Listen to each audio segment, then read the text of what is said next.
Əziz Kinoman izləyicilərimiz, 9-cu buraxılışla qarşınızdayıq, sizlə bərabərik. Bu gün də bir-birinə maraqlı filmlərdən, seriallardan, hansısa cizgi filmlərdən danışacağıq. Buyur Arif, söz sənindir. Hər vaxtınız xeyir, xoş gördük əziz kinomanlar. Bu günləri çox böyük bir mövzulara giririk inşallah Allahın köməyi ilə. Görək inşallah ki maraqlı olar. Sizin üçün çoxlu filmlər yığmışıq. İndi görək hansından başlayırıq, necə gedirik. İnşallah ki ürəyinizcə olar. Mən bir dənə film haqqında danışmaq istəyirdim. Çoxdan da gözləyirlər. Drive filmi. Drive.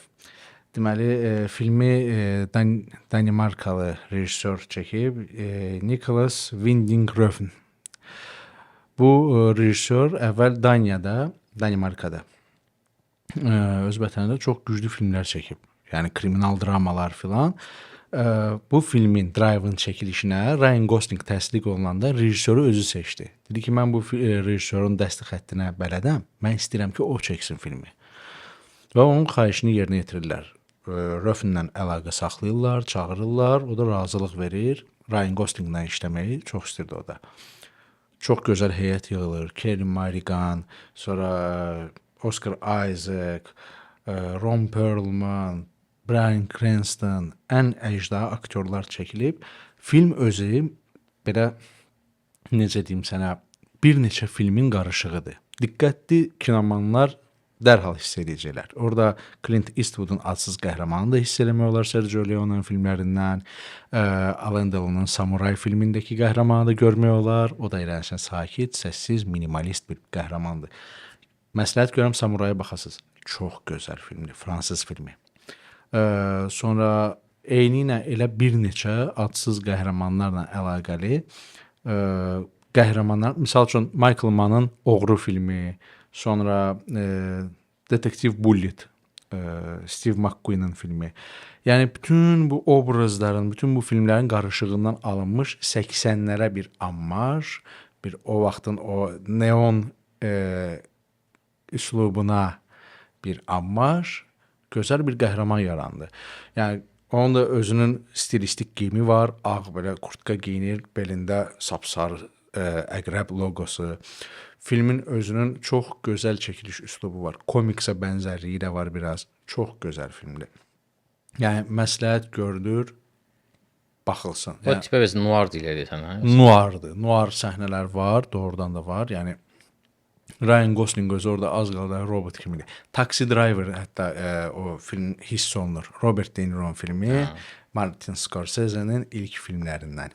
Judy Foster'ın oynadığı. Bəli. Martin Scorsese'nin ümumiyyətlə çox gözəl filmləri var. Misal üçün elə janrlara müraciət edir ki, yəni təkcə onda misal üçün cavanlıq dövrü dinə aid, qangsterlərə aid, yaşlılıq dövrü elə sırf qangsterlərə aid, yəni filmlərdən ibarət deyil. Misal üçün onun bir dənə filmi var, Hugo. Baxmamısan? Uşaqlarla bağlı. Yeni il abu havalı bir maraqlı filmdir. Mən elə bilirdim ki, o sırf uşaqla əlaqəlidir. Əslində yox. Filmin əsas qəhrəmanı orada yaşlı bir kişi var. Adı Georges Méliès. Bəlkə bilərsən. Georges Méliès sessiz kino dövrünün ən parlaq rejissorlarından biridir. Belə deyək, seyrbazlarından biridir. Lumière qardaşları elə təzə kinoproyektoru icad eləyəndə bu öz fokuslarını kinoya keçirtməyə yoxlayır. Yoldaşı ilə bir yerdə birləşirlər, pavilyonlar tuturlar, aktyorlar çağırırlar. Özünü kadrda çoxaltmağı bacaran ilk insanlardan idi. Yəni təsəvvürlə indiki dövrdə misal üçün bizə xromakey lazımdır, proqram lazımdır, min nə şey lazımdır. O adam nə edirdi? Özünü çəkirdi, həmən lentə özünün düşdüyü kadra məxmər qoyurdu. Lenti bir də qoyurdu, keçirdi bu biri tərəfə. Çəkirdi, özündən 2 dənə oldu. Yəni nə bilim, başını orada güya şişirdir eləyir. Optik alladıcı şeylər, fəndlər. Yaxınlaşır, aparatla orada saxlayır. Tezdən o başı olan kadrlara məxmər bağlayır, bədənini göstərir. Baş göyə şişir, bədən qalır belə. Nələr eləyirdi? Həmin adam ilk robotlardan birini düzəltmişdi. Android fason bir şey. O filmdə də onu göstərir. Həmən o androidə oxşar bir androidi də biz görürük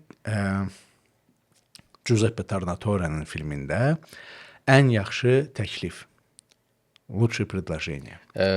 Jeffrey Rush. Jeffrey Rush, Donald Sutherland, sonra oğlan da yadımdan çıxdı. Çoxdan da çəkilmir o da. Cavan oğlan var idi orada. O film dəhşət gözəl estetikası var. Yəni bu adam təsəvvür tənha bir adamdır. Evində bir otağı sırf ayırıb qadın rəsmlərinə. Və bu adam auksionda işləyə-işləyə fırıldaq yolu ilə bu əsərləri yığır.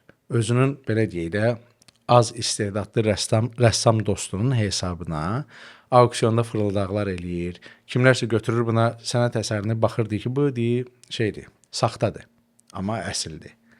Götürür hər şeyi elə detallı bilir ki, baxırlar orada analiz edirlər. Deyirlər ki, o düzdür də. Deyir gözünün ucunda orada məndən falan şey var. Bu onun simvoludur ki, o deyir ayrı rəssam çəkib. Bu o rəssam deyil tipa. Götürür həmin rəsm əsərini geri asır divarında. Yazığı axır elə barmağında dolayırlar ki, kim baxmayıbsa filmə baxsın. Spoiler vermirəm. Çox gözəl filmdir. İndi Reski sənətdən bir dənə belə skaçok eləyəcək şeyə bizim dəyərli sənətkarımız John Woo'ya. John Woo'nun Amerikada çəkilmiş ilk filmi Çətin Hədəf, Trudnoy Mишень. Jean-Claude Van Damme'ın çəkildiyi film. Jean-Claude Van Damme o vaxt gedir bunu tapır John Woo'nu. Otururlar, söhbət eləyirlər, şeylər, danışıqlara gəlirlər ki, bir yerdə kino çəkək. Kinonun mövzusu biraz belə qəribədir. Bir sənəcə insan ovu kimi bir şeydə. Yadındadır Ali Baba 7 cücələrdə bunların dağcan düşürlər. Bax, elənçinə bir şey. O mövzu əslində 100 il bundan qabaqdan istifadə olunub bir pyesdə. O pyesi götürüblər, səhnələşdiriblər, ekranlaşdırıblar, illər sonra dəfələrlə yoxlayıblar. Trudnoy Mишень də olub Amerikan versiyası. Jean-Claude Van Damme'ı götürüblər başrola, özü danışıb, həll edib hər şeyi. Baxırlar ki, bu fransız aksenti ilə danışır da, Belçikada fransız dilində danışırlar. Bu fikirləşlə harda çəkək? Deyirlər ki, Yeni Orlean eləyək. Orada Fransa köklü insanlar daha çoxdur, fransız dili daha çox istifadə olunur. Buna daha rahat olar ingilis dilində qəribə danışmaq, belə qəribə ləhcə ilə. Götürürlər, çəkirlər, eləyirlər filmi. Film çox gözəl alınır. Lars Henriksen Cani rolunda, onun köməkçisi Arnold Vosloo, İmhotep. O da mükəmməl bir filmdir. Yəni, bax ki, dövrünə görə çox gözəl çəkilib. John Woo'nun stilistikası hiss olunur. Hətta studiyadan Sam Raimi'ni, Hörümçək Adamı çəkən yollamışdılar onun yanına ki, nəzarət eləsin ki, həddindən artıq Hong Kong fason film çəkməsin. Çoxlu adam ölümüzə. Deyir ki, onun deyir Kruta Svalin'in filmi var ya, Hard Boiled. Onun deyir birinci döyüş səhnəsindəki qədər ölən adam heç birinci iki hissə deyir Die Hard'da adam ölməyib. Yəni o qədər çox şey.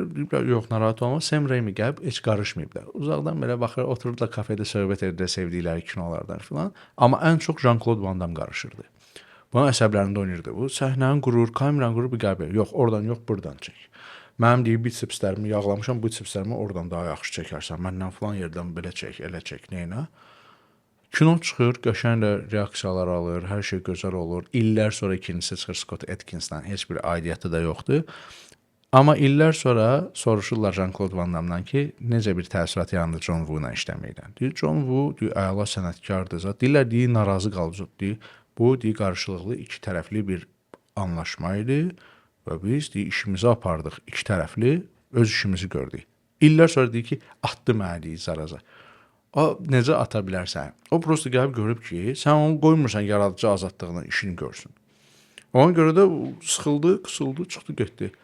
Amma ki, illər sonra acığını çıxdı. O əvvəlcə elə bildi ki, Gollywoodda alınmayacaq, tutturamayacaq. Nicolas Cage ilə bir yerdə, John Travolta ilə simasız. Sizin dublyajınızda da var. Simasız çox gözəl filmdir. John Woo'nun estetikası orada çox gözəl hiss olunur. Yəni, diqqətlə baxsan, orada hər şey var. Düz deyək, o biri filmlərində də olan fişkalar var. Məsəl üçün, ağ göyərçinlər və uçular, zamiyyətlində. Hər şey var. Amma filmin özü, mövzusu, çəkilişi, hər şey ona orada elə yaradıcı azadlıq verdilər ki, hər şey mükəmməl elədi. O şey var idi, Choyun Fatma oynadığı, onu da John Woo çəkib deyəsən, hə? O qız kör olur. Hə, Killers deyə burada var. Killers adı. Killer o ən məşhur filmlərindən biridir. Çox orada gözəl film. qızı ki kör eləyir O vicdan əzabı çəkir, qızı sağaltmaq istəyir. Əlindən gələn eləyir, amma zibil arxasınca gəldi. Orada çox gözəl səhnə var. Gəlir dostu, gəlir, neyin bahasına olur olsun pulu götürür. Döyürlər onu yazığı, it kimi döyürlər. Gəlir ölüm ayağında deyir ki, bir şeydir, mənə deyirlər ki, sən adam döyürsən, itsən. Deyir, yox, sən deyir, adamsan, deyir, özdə böyük hərflə adamsan. Deyir ki, sən həmişə deyirsən ki, bir ən güllən saxlayırsan, ya deyir özüvə, ya da deyir düşməni və deyir, mənə deyir şeylərdə xilas elə. Yəni, azad elə bu əzablardan. Yazıb götürürlər, xilas edir də, yəni belə deyir, dırnaqçında dostuna. Çox ağır, çox gözəl bir filmdir. Yəni, o dövrünün ən gözəl action filmlərindən biridir. Yəni, sırf o film Cannes festivalında yer tutdu. Hətta. Bu Nicolas Cage-dən danışmışkən bezletsən zət dedi. Nicolas Cage özü belə götürəndə böyük bir action ulduzu döyürdü. O da belə müxtəlif janrlarda filmlərdə çəkilib, cavan vaxtıda indi tamamilə qəribə janrlarda çəkilir, amma onun istedadına söz ola bilməz. Misal üçün onun actionlarından ən parlaq Skala, Qaya filmində Rock, Alcatraz haqqında. O filmin baş tutmağında Sean Connery nə qədər kömək olub. Düzdür, əvvəlcə özünü primadonna kimi aparırdı. Təsəvvür edib Alcatrazda çəkiliş eləməklə burada elektrik zad heç nə yoxdur. Köhnə dövründə onlar dözməyəcək bu aparatura falan. Ora xüsusilə avadanlıq zad çəkiblər. Sean Connery gəlib deyib, mən deyib bura hər gün gedib gələn döyürəm, mən üçün ev tikim burada. Bunun üçün ev tikiblər, bu oradan çıxır səhər, davay başlayaq çəkilişə. Nicolas Cage-ə nə qədər kömək olub. Gəlib prodüserlər, investorlar sıxışdırırdılar rejissoru Michael Bay. Bu gəldi dedi ki, hara gəlsən? Deyir, iclasa çağırıblar. Deyir, mən də gəlirəm. Gəlib iclasda hər şey elə dizqoş eləyib ki, kino elə alınıb ki, Ed Harris orada general rolunda. Təsəvvürlə onun o motivasiyası necə gözəl motivasiyadır. Yəni bu adam gəlib deyir ki, mənim deyir əsgərlərim filan döyüşdə, filan yerdə qeyblər şəhid olublar. Sən deyir onların ailələrinə nə bir normal şəkildə bir başsağlığı, nə bir kompensasiya, elə bil belə bir adamlar yox imiş kimi deyir özünüzü aparırsınız. Deyir, mən də deyir, sizi belə hədəliyirəm. Adamda simpatiya yaradır özünə qarşı. Ki, yəni, bu adam haqqına, öz adamlarının ailələrinə kompensasiya istəyir də. Ki, yəni, biz deyib, bəyəm kimi üçün, yəni, öldü, yəni, xət çəkilər üstümüzdən, elə deyib, bəyəm. Gedir, ən belə qatı şeyləri çağırır özünə, əskərləri. Elə olur ki, vəziyyət çönürlər buna qarşı. O biraz pis olur da, o biraz pis olur. Amma beləncə, bunlar deyirlər ki, biz neyin bahasına olur olsun, axırına kimi gedəcək. Deyir, mən adam öldürmək istəmirəm, mən qatil deyirəm. Mən haqqı tələb edirəm, yerinə yetirirlər və sən deyir, yox, raketi atacağıq. Dava qırğın oradan düşür. Çox gözəl filmdir Skala. Yəni, öz dövrünün 96-cı ilin ən gözəl filmlərindən biridir.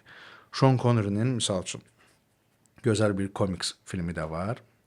Düzdür, Sean Connery biraz mızmıza aktyor idi rəhmətli o vaxt.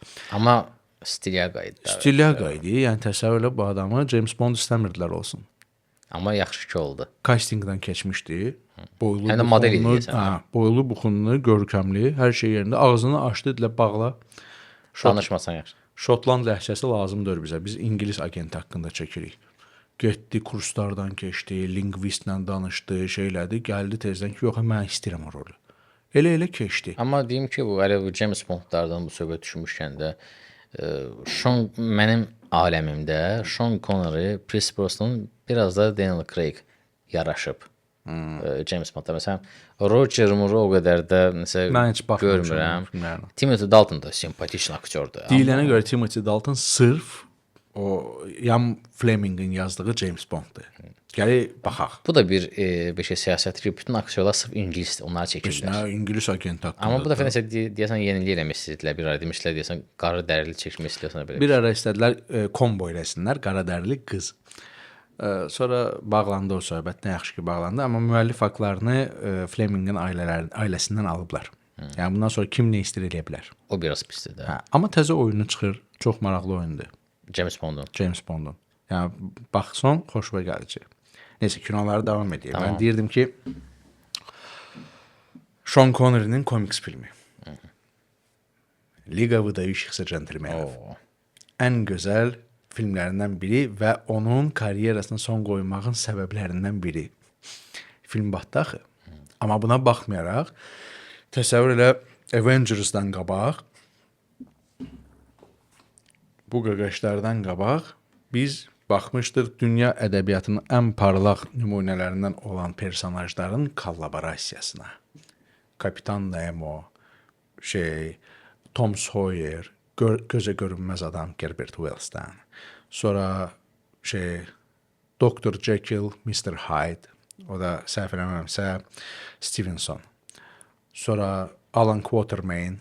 Quatermain də səhv eləmirəmsə yadımdan çıxdı hansı yazıcındır. Kopitsare Salamona. Onu yazan yazıcının personajıdır səhv eləmirəmsə. Yəni bütün bu qarışıq bir güclərə sahib olan qəhrəmanlar hamısı bir yerdə gəlirlər Birinci Dünya Müharibəsinin qarşısını almağa. Bunlara da rəqib çıxan Fantom, Prisoner Opera kimi. Amma axırda məlum olur ki, Prisoner Opera dörmüş Moriarty imiş. Sherlock Holmes. Yəni gör necə gözəl bir şeydir. Komiksin müəllifi Alan Moore'dur. Alan Moore baxıb deyib mən bəyənməmişəm. Xoşuna gəlmir. Alan Moore öz komikslərinin ekranizasiyalarını ümumiyyətlə bəyənmir. Nə Liga Выдающихся Джентльменов, nə Хранители, Watchmen, nə də ki bu sənət əsəridir. V for Vendetta. V for Vendetta. Bəlkə də özü yazanda elə görmür ona görə. İstərsəniz müəllifdir də. Hər şey ola bilər. Amma bu onu sübut eləmir ki, film zəifdir. Məsəl üçün V for Vendetta-dan çox gözəl çəkiblər. Mənim çox xoşuma gəlir. İngiltərənin anti-utopiyası. Yəni orada belə göstərir, uzaq bir gələcəkdir. Gələcəkdə orada hakimiyyətə bir faşist partiya keçir və özlərinin hakimiyyətə keçməyini elə göstərir ki, yalandan bir epidemiya yayırlar, cəmaatı güya xəstələndirirlər. Sonra da yalandan bir dərman tapırlar cəmaatı müalicə eləməyə. Başlayırlar o dərmanla eksperimentlər aparmağa insanların üstündə ki, insan üstü bir varlıq yaratsınlar. Eksperiment kəlləməyə Allah gedir, laboratoriya partlayır, içəridən bir nəfər çıxır, dərisiz, üstsüz, gözsüz, heç nə yoxdur. Çıxır, qaçır gedir. Bunlar illərlə onu tapa bilmirlər, deyirlər ki, ölüb də yəqində çıxıb bayra gedib ölüb. Hakimiyyət öz işini davam eləyir, birdən-birə maskalı biri çıxır. Ölkədə komendant saatıdır. Falan vaxtdan sonra çıxmaz. Ivy adında bir jurnalist, Natalie Portman. Çıxır gecə vaxtı ki, davayla gedim görüm nə tapıram. Görüşə gedirlər, gelir, bunu tuturlar. Bunu tutanda V gəlir onu xilas eləməyə. V gəlir onu xilas eləməyə. Üzündə də Guy Fawkes-un maskası. Guy Fawkes barıt üsyanını yaratmışdı İngiltərədə. Parlamentin altına barıt boçkaları qoymuşdu ki, parlament binasını partlatsın. O tuturlar, qoymurlar partlatmağa. Parlament binası indi də var İngiltərədə. Big Ben-in davamı kimi də, yəni bir növ. Bunu qoymurlar eləməyə. Bu da onun maskası ilə gezir. Fikir versən filmdə həddindən artıq V hərfi var. Bunun adı V'dir. Qızın adının tən ortasında Ivy. Yəni o tərəflər, bu tərəfdə İ'li anaqramma. Parlament binasını yox, ayrı bir bina partladır. Bailey binasını. Kino başlayan kimi fonda gedir Çaykovskinin musiqisi 5-ci simfoniya. Finalda da o musiqi gedir. Çox gözəl, möhtəşəm bir musiqidir. Film özü də möhtəşəmdir. Çünki ssenarisini yazıb Matritsanın rejissorları. O vaxtki qardaşlar, indiki bacılar Wachowskilər. Bunu hər yerdə qeyd edirlər, biz də deyirik də. Neynəmək olar? Həmin bu bacıların, belə deyək, 96-cı ildə çox gözəl bir filmi var idi, Sivəzi. Bound gedir adı. İstəyərsən bu yerini kəsərsən, istəyərsən kəsməzsən. İki lezbiyankanın mafiyanı necə barmağını doladığı haqqında çox gözəl kamerli bir filmdir. Yəni, bütün hadisələr otelin 2 dənə otağında gedir. 2 qadın birləşirlər, deyirlər ki, gəl bu mafiyozun başına alladaq, pulların dalına keçək, çıxaq aradan. Məsələ elə olur ki, bunların plan qurduğu gündə də nəsə baş verir o mafiyozun öz həyatında da, belə deyək. Gəlir, aləm qarşı bir də bunların planları var, bir şey, aləm deyir bir-birinə, bu yumağın içindən bunları çıxmağa çalışırlar. Film o barədədir. çox gözəl texniki çəkilib. O filmin sayəsində bunlara yaşıl işıq verildi. Ondan əvvəl bunlar Killers filminə ssenari yazmışlar. Sylvester Stallone, Antonio Banderas. Film o qədər dəyişikliyə məruz qaldı ki, bunlara dedilər ki, gedin də film hara, süz hara. Dedilər, bizə bir dənə şans verin. Bu kinonu çəkdilər. Bu kinonun hesabına onlara yaşıl işıq, gedin Matriça ilə işləyin. Matriça üçün də onlara elə şərait yaradıldı ki, olmazın şəraiti deyil, Stanley Kubrick heç elə şərait yaradılmırdı. Götürüb verdilər pulu, qarışmadılar. Dedilər, gedin işləyin. Gedin çəkin. Harda çəkirsiniz, necə çəkirsiniz, ürəyiniz nə istəyir eləyin. Eksperimental, Hollywoodu dəyişən film çəkdilər. Bayaq Killer dedin, yadıma bu düşdü. Bəlkə elə bu filmdən danışaq. Danışaq, nədir yox. Al Pacino'nun ən gözəl obrazlarından biri, ən möhtəşəm obrazlarından biri. Çapıq üz də gedir, çapıq sifət də gedir deyirsən. Çapıq sifət də gedir. Goblin'in tərcüməsində rezinlik, yəni kesilmiş. Tony Montana'nı Oliver Stone ssenariləşdirib, yazıb. Deməli, Oliver Stone'a bütün bu mövzu yad deyil də, belə deyək. Qadağan olunmuş şeylər, mafiya filan. Yəni bu mövzulara bələddir. O vaxtı Brian De Palma ilə danışır və bu filmin çəkməyi qərarına gəlir. Brian De Palma razılaşır, gələ Al Pacino ilə danışırlar, filmin çəkilişlərinə başlayırlar. Filmdə o qədər gözəl xırda nüanslar var ki, göstərir ki, belə səhv başa düşülməsin, yəni region olaraq demirəm, kəndçinin biri, yəni hırla zırı qanmayan, amma bilsən necə öz bildiyini yeridən ki, yox mən deyən kimi olmalıdır. Gəlir hardan, hara qalxır və oradan necə günbalanır aşağı. Yəni başa düşsən, bu adam heç kim idi də, qaça-qaça gəlir ayrı bir ölkəyə. Orada 2 qat heç kimdir.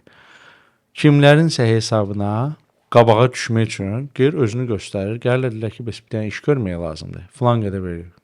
Deyir, onun qiyməti odur, onun qiyməti budur. Bilərsən başın xarabdır? Yox. Ya budur yerə gəlmirik. Götürürlər. Dostu olur o Manolo, Cristiano Ronaldo oxşayan var. Maşında gəlirlər bir yerdə. Deyirsən, deyir, ümumiyyətlə nə istəyirsən? Deyir, mən deyir, hər şey istəyirəm. Bütün dünyanı istəyirəm, içində olan hər şeylə. Yəni bu adam azla yetinmir. Bunu adam eləyən də axırına çıxır. Gəlir orada Frank Lopez olur. Omar adında biri gəlir buna iş tapşırır. Deyir ki, mən deyir işi görəcəm, amma deyir səninlə yox, sənin şefinlə. Gələk deyir şeflə tanış eləmə. Get böyüyün gəlsin. Gedir böyüyü ilə görüşür. Bunlar bilsən necə? Tony gələnə qədər qurulmuş bir dünyaları var da bunların da. Hər şey qurulub, hər şey sistem üzrə azad, hər şey qəşəng gedir. Bu gəlir, mən hərrəmirəm heç nəyi. Hər şey dağıda gedir. Gəlib yollayırlar bunu Latin Amerikasına danışıqlara, Sosa adında biri ilə. Omar da gəlir qoşulur, kim ki bunu təqdim edib də. Omar belə tih spokoyla həll eləməyə çalışır. Ya elədir. Mən bilmirəm. Mən eləyəcəm. Mən şefin də başının üstündən atlanır keçir. Yəni bilsən bu adam istəyir ki, bu dəqiqə bax hər şey mənim olsun. Hətta sənə deyim ki, Xaç atasından çox xeyli sonra çəkilib də bu. Xeyli. Amma yenə də vizual görünüşündə də Al Pacino biraz elə bir o simpatiklik yoxdur üzündə biraz. Olmamalıdır da, olmamalıdır. Michelle Pfeiffer də oynayır da bu filmdə. Michelle Pfeiffer orada Lopez'in belə deyir, dırnaqçında arvadını oynayır. Filmin finalı sadəcə möhtəşəmdir. Gör ki, gəlirlər baskına, qapır bunu. Say hello to my little friend. Boom! Dağıdır, tökür ortalığı. Ölənə kimi yanmır da. Bu gəlirlər daldan bunu həll edirlər, qutardı getdi da. İşte. Xoş gəldin. Brian De Palma maestrodur. Yəni onun çəkdiyi, sən şeyə baxmısan, buradan Glaza Zmiyi, İlan gözləri. Sən o filmə bax. Filmin əvvəli uzun bir non-stop bir kadr çəkilmiş filmdir. Uzun. O James Bond'dakı kimi. O onun yanında dincəlir. Orada konkret stık yerləri bilinir. Burada da düzdür hiss olunur, amma sən yəni bilsən necə elə bil Nicolas Cage ilə bir yerdə kamera ilə bərabər hərəkət edirsən. Hərəkət dayanmır. Orada musiqi də çox gözəldir. Biraz belə kosmik fason bir musiqisi var. Və mənim çox sevdiyim aktyor Gary Sinise. bu adamın gözləri, bu adamın nə bilim Nicolas Cage özü orada Rick Santoro rolunda möhtəşəm bir performans göstərir. Göstərir ki, bu adam satqın bir polisin biridir. Buna pul ver, işi həll elə. Amma film getdikcə bu necə birdən-birə Chesney'ə dönür. Birdən-birə başa düşür ki, neçə insanın həyatı bunun əlindədir. Ən yaxın dostu bildiyi adam birdən-birə çönür olur düşməni. Tanımadığı bir qadın olur bunun dostu. Yəni hər şey elə sürətlə baş verir ki, bir gecənin içində. Orada Gary Sinis'in obrazına da hətta haqq vermək olur. O da eyni ilə skaladakı general, Call of Duty-dəki General Shepard. Eyni məntiqlə hərəkət edən personajdır. Gary Sinise əsl həyatda da nə qədər veteranlara, nə qədər insanlara, təhlükəli işlərdə məşğul olan insanlara maddi dəstək, dayaq olan insandır. Yəni baxsan, amma mən onu şəxsən ilk dəfə hansı kinoda tanımışam? Hansında? Mel Gibson Vikup kinosu, Ransom. Oo. Mel Gibson çəkildiyi Ransom filmi sadəcə thrillerlərin içində ən möhtəşəm filmdir. Yəni təsəvvür bu adamın Gözəl film. oğlunu oğurlayırlar, axtarırlar kim oğurlayıb tapa bilmirlər, kim oğurlayıb. Elə axtaran adam gəlir özünü qəhrəman kimi şey eləyir ki, bəs mən tapmışam da. O film çox təsirli filmdir. Hətta Dəhşət təsirli. bir o sözü bir suyu bilsən nəyə oxşuyur? Andy Garcia'nın bir filmi var idi. Отчаянные меры. Oxşarlıqlar var. Onun da ayrıca ləzzəti var o film. O film mənə elə gəlir ki, izləyicilərimizin bəlkə də çoxu baxmayıb. Çünki çox nadir hallarda verilən film idi. O da ki, rus kanallarından verilərdi belə. Amma o bizə çox belə nadir hallarda gəlib çatsa da, biz onu necə elə yaxşı mənada istifadə edib baxmışıq o filmə. Elədir. Deyəsən şey də oynayırdı. Qadın adı nə idi orada aktrisanın? Şeydə Flapper'də oynayırdı aktrisa. Adı yadımdadır. Şey deyildi. Отчаянные мерə'dəkini demirsən? Ha, Medsestra Flapper'də oynayan medsestra. Michael Keaton oynayır. o işte o. Michael Keaton orada manyakı oynayır. Çox qəşəng oynayıb özü də. Super oynayıb. Yəni orada təsəvvür atanın çarəsizliyi gəlib bundan iliyini istəyir ki, övladını xilas eləsin. Bu da zaraza ölənçinə bir plan qurur ki, aradan çıxmağa. Qabağındadır ya, vurub öldürə bilər hər an. Elə yerlərindən vurur ki, ziyan dəyməsin, uşağa normal bir şey getsin. Çox gözəl film. Finalı fantastika. Yəni Michael Keaton özü çox super aktyordur. Yəni Mel Gibsondan elə bayaq danışırdıq Ransom filmi. Mel Gibsonun ən populyar filmi də Смертельное оружие-dir. Sən ən sevdiyin 4 film. Richard Donner'ın tetralogiyası belə deyək. Hətta 4-də Jet Li də oynayır səhv eləmirəmsə. Jet Li. Laçın vaxtları. Deməli o vaxt bunların hamısının prodüseri Joel Silver eləyib. Joel Silver xoşlayırdı belə filmləri çəkməyi. Məsələn, Eddie Murphy ilə filan da var idi elə filmlər. Смертельное оружие-də o vaxt istəyirdilər Bruce Willis-i çəkməyə. Bruce Willis çəkilmədi. Mel Gibson çəkildi. Bruce Willis amma sonralıqla çəkildi Die Hard'a. Danny Glover'ı da çəkdilər. Danny Glover filmdə özündən yaşca neçə yaş böyük oynayırdı. İndilərdə elə gəlib çıxıb o yaşlarına da, yəni 4-cü seriyadakı yaşlarına elə indilərdə gəlib çıxıb.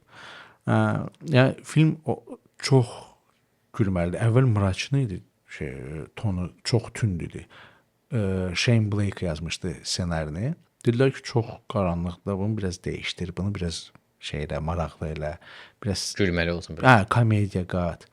Çağırdılar ayrı bir senarist, tərtəmiz elədilər. İkinci seriyada Shane Blake'dan daha az bir şey qalmışdı. 3 azada o qalmadı. 3 ilə 4-ü tamam ayrı senaristlər yazdı. Ona görə komediya daha çoxdur o seriyalarda.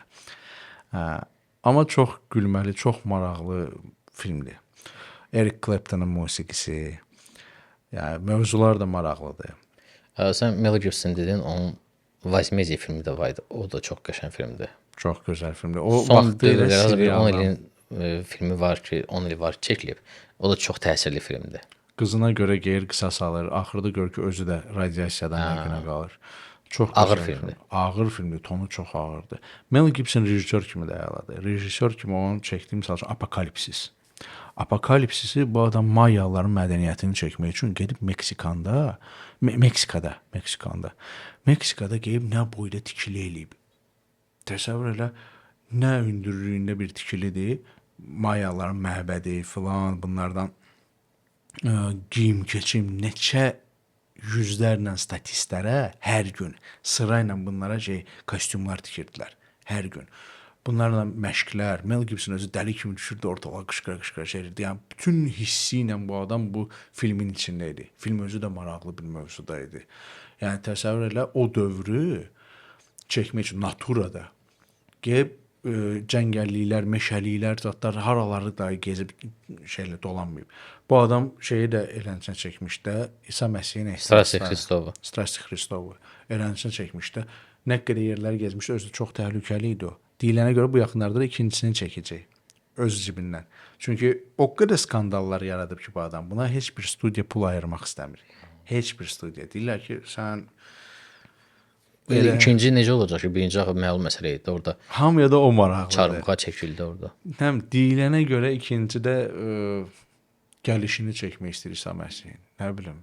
Qəribə bir şey. Orada hətta Monica Bellucci də oynayır. Hə, amma belə demək lazımdır. Yəni orada Yox, bu adını dedim. bilirəm. Yəni o tonda deməyə ehtiyac yoxdur. Yəni gözləntilər şey O deyil. olmasın. Hə. John Woo'dan danışanda bir dənə filmi, əsas filmi unutduq biz qeyd eləməyə. John Woo'nun bir dənə filmi var, bizim izləyicilərimizdən biri demişdi. Pulya v голове, 90-cı ilin filmi. Bu Pulya v голове bizə neçə dənə filmi Birləşdirir. yox, ilham pərisi olub. Həm John Woo'nun özünün əvvəlki filmlərinin bir calağıdır. Məsəl üçün A Better Tomorrow burada var. Svetlaye будущее. Право на жизнь gedir adı burada. Əslində Svetlaye будущее. Joe Fat oynayır orada. Oradakı aktyorların bəziləri iştirak edir bu filmdə. Filmin axırında o Svetlaye будущее-də Hüseyn ağa, mən belə qaldım. Gözümdən yaş gedirdi axırında. Dəhşət kinodur. Pulya v голове də elənçinə çox təsirli kinodur. 3 dənə kasıb dost olurlar. Qankongda 60-cı illərdə nəsə şeylər qarma-qarışıq siyasi bir vəziyyətdir. Bunlar dolanışıq tapa bilmirlər. Dostlarından biri də kasıb-kasıb hələ gəlib evlənib də. Şeyir ki, arvadına deyir ki, sən qal burada, mən gəlirəm dostlarımla Vyetnama. Biraz dolanışıq eləyək, gələk. Gələ görə orada da müharibə. Aləm deyib bir-birinə, Amerikanlar zaten aləm deyib bir-birinə. Bir nəfər gəlib bunlar deyir ki, Luke adında biri. Mən sizə deyir kömək eləyəm. Ağappaq kostyum. Tanış gəldi John Woo'nun stilistikası. Ağ kostyumlar mütləq olmalıdır. Ağ göyərçinlər filan. Bunlar gəlirlər, girirlər restorana, dava qırğın sağla oranın bosu ilə qızıl götürürlər, neçə bir sandıq dolusu qızıl. O qızıl dostlardan birini yoldan çıxardır. Hər dəfə əlinə fürsət düşəndə dostlarını atır, qaçmaq istəyir qızılla. Bunu güclə saxlayırlar. Deyirlər, sən dəli olmusan, nədir? Biz bir yerdə çıxmışıq. Deyir, öldürmək istəmizi vur öldür. Yox, deyir, öldürməyəcəm. Prosta başa düşündə biz də adam kimi yaşayaq da, neyniyək? Gör, axır çönür, çaxnaşma momenti. Götürür dostlarından birinin başından vurur. Özü də elə pis vurur ki, öldürsəydi ondan yaxşı. Ölmür, belə beyni xarab olur da, danışığını itirir, şey eləyir. O biri dostu da itbat olur. Bunun müalicə ellər, zad yaralanır. Ayılır, gəlir, gör ki, o biri zarazı yığıb bütün qırqızılı qaçıb gedib, olub boss hardasa. Bu birisi də bomj vidindədir. Dilənir, heç kəsi tanımır, zad gəlir, pul müqabilində qətillər eləyir, qatillik eləyir. Gəlir dostuna xilas eləmək istəyir, gör alınmır da. O ölür. Bunlarda mədəniyyət var da, yandırırlar meyidiyənlə. Onun kəlləsi ilə bir yerdə gəlir dostunun yanına deyir, gələ. Deyir, onun kəlləsi. Baxır ki, güllə ilişib qalıb içində. Deyir, sən deyir, o qədər deyir, şərəfsizsən ki. O deyir, даже yaralanmışdı da dostu, ağlayırdı orada. Əskərlər də yan-yörədə gezişirdi. Deyir, sən o öldürməyi belə bacara bilmədin. Geri çıxır bayıra, başlayırlar bunlar maşında yarışmağa. Gəlirlər, çıxırlar liman tərəfə, doklarda, maşınları dağılır, bir-birlərini vururlar, ellər, Qamret səhnəsi, kəllə ilə. Axırda yaxşı oğlan Tony Leung vurur, öldürür o birisini. Çox təsirli filmdir. Finalı John Wick 1-də. Eyni final. John Wick öyrənir ki, dostunu vurub öldürüb, Viggo Tarasov. Deyir, bu dəqiqə. Təzə götürdüyü maşını yenə Continental ona hədiyyə verir maşını. Gelir, vurur, çırpır Viggo'nun maşınına, çıxır bayıra, bunlar hamısını bir-bir vurur. Eyni ilə, kadr ba kadr. Eyni ilə. Mövzu olaraq da eyni ilə Ruslarda brigada. Ruslar götürüblər, çəkiblər 4 dənə dostun. Однажды в Amerika'da nə var biraz orada? 4 dənə dost birləşirlər, ellər. Sergey Bezrukov, Dmitri Dyuzhev, burada Pavel Maykov, Vladimir Vdovchenko, Andrey Panin. Bunlar hamısı ən əcda aktyorlardır. Özdə cavanlıq vaxtı. Andrey Panin vəbşi çəkilmək istəmirdi. Hədiyyə elədilər rejissora. Dedilər ki, buyur. Sənin üçün danışmışıq, eləmişik. 15-ci seriyanın içində elə şeylər göstərdilər ki, orada. Sasha Beli əvvəl istəmirdi vəbşi qoşulsun bunlara deyə. Qoşulmayacağımsa. Sonra vəziyyət elə götürür ki, gör, bunun nişanlısı bunu gözləmir. Belə səxavətsiz çıxır, belə deyək. Gəlir deyir dostlarına ki, davətinə temada mən qoşuluram. Qoşulur bunlara, elə bandit olurlar. Amma həmişə istəyir ki, legal yolla, yəni qayda qanunla hamısını şey eləyək, legallaşdıraq. Bunlar nə legalı? Görür ki, bunun yolu onlarla birdir. Ona görə də dostların axırı ayrı olur. Bana axırı ayrı. Yəni çox maraqlı filmdir. Serialdır. Dəhşət maraqlı serialdır. Onun oxşarı türklərdə Kurtlar Vadisi. Kurtlar Vadisidəki maşallah birincisi. 2003-2005. 2003. Yəni təsəvvür elə oradakı personajlar. Mən Çakır ölənə qədər baxdım ona. Çakır öləndən sonra mənim serialın dadı duzub getdi. Yəni orada Lazia, İstemi Betil. Bir yəni lan eləyirdi adam uca hoppa. Tombalacı, Baron. Baron deyir ki, Baron oynayan aktyor deyir, maşınla gedirəm deyir, bir görüm daldan polislər gəlib deyir, miqat elə ki, saxlayım da. Gəlirlər, Baron. Get deyir, neçə vaxt deyir, şey gedir, arka sokaklar. Ona bəs baxmırsınız, sizdən birini oynayam. Sən deyir, Baronsan, deyirsən, gedigən. Serial var belədir. Memati, Abdülhey, Güllerhan. Sonra Kabadayıları var, onların biri bu yaxınlarda rəhmətə getdi. Nələr var o serialda. Serialın özünün mövzusu da çox gözəldir. Amma serialın gözü mənim üçün Süleyman Çakır idi. Oktay Kaynarca. Kişi elə oynayıb ki rolünü. Öldüyü günün Türkiyədə hələ də mövlud oxudurlar. Yəni mesajlar zətlər Allah rəhmət eləsin. Axır qəmimiz olsun, Çakır öldü. Adam özü də o roldan çıxa bilmir. Hələ də elə ləzzətlə şey edib ki, musiqisi üstündə o şey qırğın getdi. Heç bir festivalda qeyd eləmədilər onu ki, bir mükafat zat. Dandara, bütün dünya bunu şey edir, stadionlar bunu deyir. Sonra yaxşı reklamı getdi. Geyimlər, futbolkalar, maykalar, hər şey, dəftərlər, hamısı onun Kurtlar Vadisi. Nakleykalar, dəftərlərdə zətdə. Türkiyə serial sektorunun istiqamətini dəyişmiş serialdır Kurtlar Vadisi. Deyirəm, Arif, bugünkü buraxılışımızı da elə bu Kurtlar Vadisindən yekunlaşdıraq və inşallah növbəti buraxılışımızda nələr ki qalıb danışmamışıq, deməmişik, növbəti buraxılışımızda mənə elə gəlir ki, daha ətraflı, İnşallah, daha fərqli, maraqlı filmlərlə izləyicilərimizin qarşısında olacağıq. İnşallah. Sağ olun, gələn görüşlərə. Gələn görüşlərə dək sağ olun.